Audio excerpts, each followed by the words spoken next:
right. I don't know if you guys have heard about it. They all fell down. Oh my God, I just put all these up here this morning. That's so funny. Look at this, was all up here. They all fell down. So we got this thing, back to basics, that we're doing this month, where we're going back to the foundational movements, the things that make you really great at all the fun stuff that gets better. So air squat, deadlift, press, jumping rope, all those types of things. And today we're going over the strict press. If you guys look over here on this little schedule when you guys have time, it shows you what movements we're gonna be going over on what days. And we're just gonna spend like 10 minutes at the beginning of class to really dive into those movements and the intricacies of them, and hopefully give you guys an understanding of, oh my God, there's so much more to this than we really thought, and how to get better. For somebody who's been here for 12 years, 13 years, we gotta go back to the beginning sometimes and do the things that we've been doing forever, but this time we pick up on so much more when we learn the basics again. We'll be going over the strict press today. What I need you guys to do is grab some PVC pipes for me and meet me over here in a circle. Let's go over that strict press. All right, coffee. The first sip, so good. The first sip. All right, I'll use some different colors on the PVC pipes here for you guys. We got a black one, we got an orange one, and we got a white one. The orange one will represent bad movement, and the black one will represent good movement. We'll use the white one to show lines, things to look at, but let's talk about the strict press and what it looks like. So the strict press looks like this. I'll show you guys two different angles.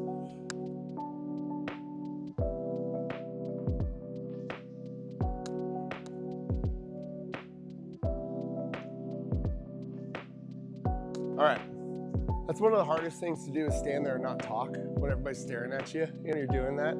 Let's start with our stance. Where do our feet go? Our feet are underneath our hips. So if you wipe your feet on the ground 3 times, that'll put them where they need to go. You can also hop up and down. That'll put them where they need to go.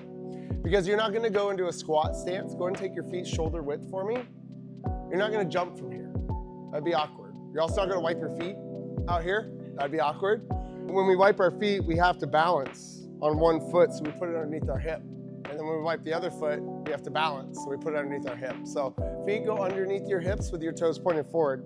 The reason for that is it's a jumping position, and you're going to jump eventually something over your head when we get to the push press or the push jerk. We're setting up the next movements with the hip width stance. Grip, about a thumb's distance outside of your legs. Should put it that when you bring it up into a reverse curl, go ahead and do that for me, that your hands are just outside your shoulders. Kathy, go a little wider with your grip. Awesome, I like it, I like it. Go wider with your grip for me, Celia, maybe like a whole hand wider. I like that right there, that's better. Awesome, and then our elbows are slightly in front of the bar. So we rotate our elbows forward, so they're slightly in front, and then we pull down on the PVC pipe so it's touching our body. So go wider with your grip for me, Alex, and then pull down. There you go. Now try to keep pulling down as you bring your elbows slightly forward. That's awesome. And that's the effort we're looking for. So maybe go ahead and rest for a second. A mobility restriction in the shoulders, specifically right here in this lat kind of delt region. It doesn't allow you to get the elbows up, but it's that you understand that the elbows aren't in a front rack position like a front squat, which looks like this. It'd be really hard to press from this position, right? I have 2 fingertips on the bar. So we have full grip, and our elbows are in a pressing position, able to press the bar overhead.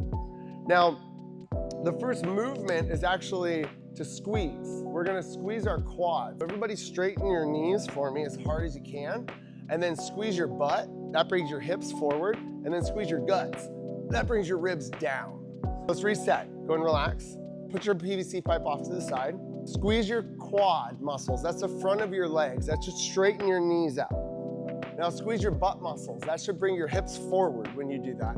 If you keep your quads and your butt squeezed, you have a good base of support to press off of. Then our guts. Squeeze your ab muscles and pull them down like you're doing a mini crunch. Go and rest. It's like there's work being done when there's not work being done. I'm squeezing everything down here because it's my foundation at which I'm pressing off of. So if everything down here is real loose and relaxed, it's like having a poor foundation in your house. Everything's gonna collapse inward as we start to press overhead. Go ahead and grab that PVC pipe a thumb's distance outside of your leg with your feet under your hips. Bring it up to the front rack with the elbows slightly forward, and then squeeze your quads, squeeze your butt, squeeze your guts. Awesome. When I say get set, this is what you're gonna do. Go ahead and rest, take a break. It should feel like, man, even when he says get set, there's some work being done here. Now this first movement or the execution is gonna be to move my head. So watch me from the side. Head goes back, and if I have a hat on my head, I should knock that hat off of my head as I press up. Goal is to keep the bar as close to what we call the frontal plane as possible. The frontal plane is the line that divides your body in half. So when I look at you guys from the side, I just go shoulder, hip, knee, ankle. That line that goes up through the ear and overhead is our frontal plane. When I'm in that front rack position, what's in the way? My head, right? Of that frontal plane. So I have to actively move my head back without moving my spine out of position. That's why we got to keep the abs braced. Come into that front rack position for me. Now settle into your heel. You should be able to wiggle your toes. Squeeze your butt, squeeze your quads, squeeze your guts. Make sure your elbows are slightly forward. And now just give me an ugly double chin face like this. And then back to the front. Pull your head behind your PVC pipe and then back to the front. Awesome. Now pull your head behind your PVC pipe and then press. When you get to the top, your head can come back to neutral, right? That's okay. But as we pull the bar down, you'll notice that it intersects the middle of your head ideally. So pull it down to the middle of your head and hold right here. Now pull your head behind the PVC pipe and then keep pulling it straight down from there. Our head needs to move out of the way on the way up and out of the way on the way down to keep the bar feeling as light as it can possibly be. We don't carry groceries to our car like this because it would be really heavy. We carry them on that frontal plane because that's where everything is its lightest. We got to get that head out of the way. What's the fault to that, you guys? It's that the bar arcs around. You guys see how it's going forward and there's nothing supporting it now of that frontal plane, making it just heavier during a portion of the lift. That's why we got to get the head out of the way. The other thing that we really want to focus on is that we have full range of motion and active shoulders at the top. But come back overhead for me. Squeeze your quads, squeeze your butt, squeeze your guts, and now press up as high as you can. Keep pushing up into the bar. Keep pushing even higher for me, Sarah, if you can. You got an inch higher than that. Try up a higher for me, Maribel. You got higher than that. Go ahead and rest. You'll notice that everybody I give a cue to, I'm like, hey, go a little higher. What happens? They're able to go a little higher.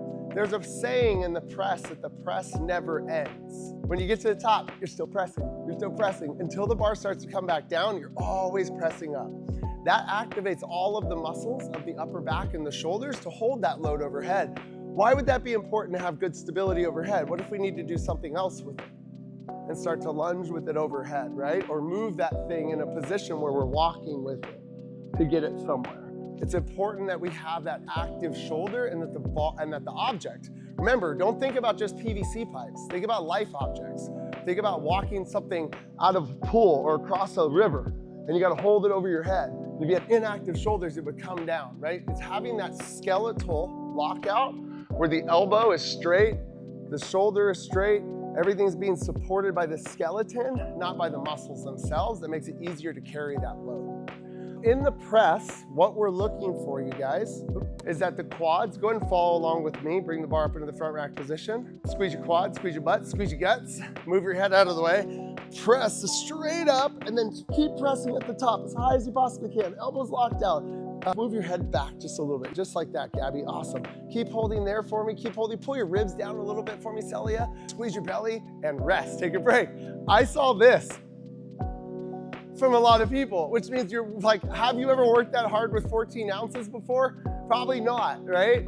But it feels like this thing is almost a barbell because you're doing what you're supposed to do with the rest of the body. Even when we have a movement that's as simple as a press, there's always more to it. Always more that we're trying to get you guys to learn or to understand. And with the press today, I want you to understand that the base of support is really important. Keeping my quads, keeping my butt, and keeping my gut squeezed will really help me when we move into the push press, when we move into the push jerk or the split jerk. If all of this stuff is able to stay tight, I can receive those more dynamic movements with a better core stability than if I don't work on this strict press. Cool? Any questions about the strict press? Awesome. PVC pipes could go away. Let's find a rower, you guys. Good job. That's how it'll be this week. This month. We'll spend 5 to 10 minutes at the beginning of each class just going over one of those movements and hopefully giving you guys some deeper education on those movements and how to do them.